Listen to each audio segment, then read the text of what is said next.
కర్నూలు జిల్లా ఆలూరులో రాజకీయ రగడ భగ్గుమంది. వైసీపీ ఎమ్మెల్యే విరూపాక్షి రౌడీజంతో రెచ్చిపోయారు. ఇసుక వివాదం నేపథ్యంలో మంది మార్బలంతో వెళ్లిన ఎమ్మెల్యే టీడీపీ కార్యకర్తల ఇళ్లపై దాడికి దిగారు. దళిత మహిళను వివస్త్రం చేసి వీరంగం సృష్టించడంతో ఎమ్మెల్యే ఆయన అనుచరులపై ఎస్సీ/ఎస్టీ అట్రాసిటీ కేసు నమోదు చేసి అరెస్టు చేశారు.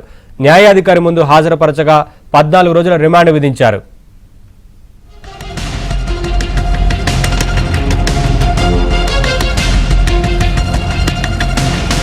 అక్రమ ఇసుక వ్యవహారం కర్నూలు జిల్లాలో అగ్గిరాజేసింది.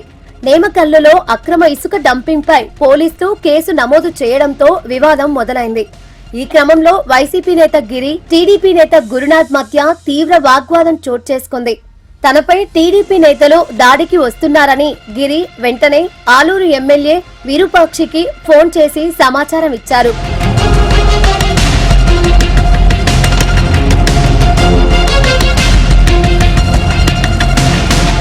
అనుచరుడి ఫోన్తో ఎమ్మెల్యే విరూపాక్షి రౌడీలా మారారు.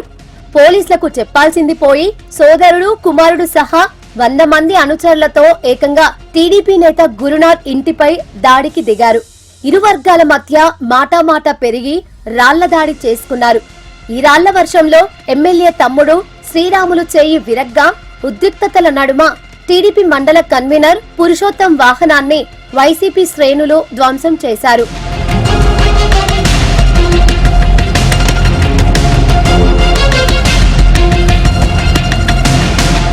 ఎమ్మెల్యే అండతో రెచ్చిపోయిన వైసీపీ రౌడీ మూకలు టీడీపీ కార్యకర్తల ఇళ్లలోకి చొరబడి వస్తువులు ధ్వంసం చేశారు. అడ్డుకోబోయిన దళిత మహిళపై దాడి చేసి బట్టలు చింపేసి వివస్త్రను చేసి అమానుషంగా ప్రవర్తించారు. బాధ్యత గల ఎమ్మెల్యే ఇలా దౌర్జన్యానికి దిగడంపై తీవ్ర విమర్శలు వస్తున్నాయి.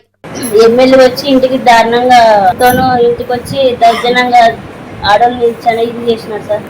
వచ్చి ఇంటికి వచ్చి మీ ఆయన ఎక్కడున్నాడు, ఫస్ట్ మీ ఆయన చెప్పు, మాది వాడిని చంపే వెళ్తాను, ఇంటికి నేను చంపి వెళ్ళిపోతాను, నేను ఇంతవరకు సంఘాల్లో కొట్టేసి వచ్చానే, వాడిని చంపిపోతే ఎక్కడున్నావు చెప్పు, మాది ఫస్ట్ చెప్పు, ఇంటికి లోపల నుంచి ఇంట్లో ఎంటికి పట్టుకొని ఇగ్గుకొని వచ్చాడు సార్. నన్ను ఇగ్గుకొని వచ్చి ఆటికి చెప్పినా సార్, కాలు ముక్తారు సార్, మీరు ఏదో చెప్పాలి సార్ అన్నా కానీ వచ్చి నైటీ సింపినారు సార్. ఆయన కొట్టి నన్ను లేపి తన్ని కానీ మళ్ళీ గుజ్జు మీద చేసి ఇగ్గుకొచ్చి లాగి నన్ను నైటీ సింపినారు సార్. దళిత మహిళపై దాడి ఘటనతో ఎమ్మెల్యే విరూపాక్షి, ఆయన కుమారుడితో పాటు పలువురిపై పోలీసులు ఎస్సీ/ఎస్టీ అట్రాసిటీ కేసు నమోదు చేసి అరెస్టు చేశారు. ఆదివారం సాయంత్రం ఆలూరు జూనియర్ సివిల్ జడ్జి కోర్టుకు తరలించారు.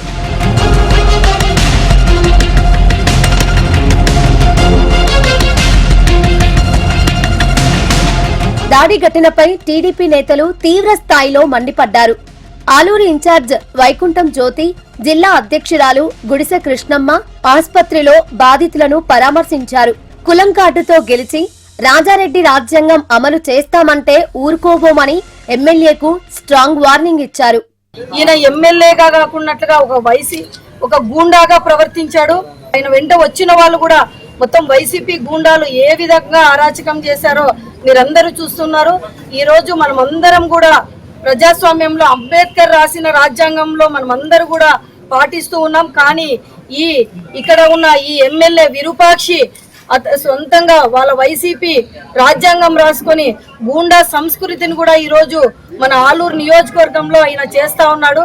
కాబట్టి ఒక దళిత మహిళకు ఈ రోజు రక్షణ లేకున్నట్లుగా ఈయన ఒక కడుపులో తన్ని ఆమెను గాయపరిచినాడంటే వీళ్ళు సైకో ఆనందం కోసం ఇలా చేస్తా ఉన్నారు అని కూడా చెప్తా ఉన్నాం. మరోవైపు అరెస్టైన ఎమ్మెల్యే విరూపాక్షిని విడుదల చెయ్యాలంటూ వైసీపీ శ్రేణులు ఆందోళనకు దిగడంతో టెన్షన్ వాతావరణం నెలకొంది. దీంతో పోలీసులు భారీ బందోబస్తు ఏర్పాటు చేశారు.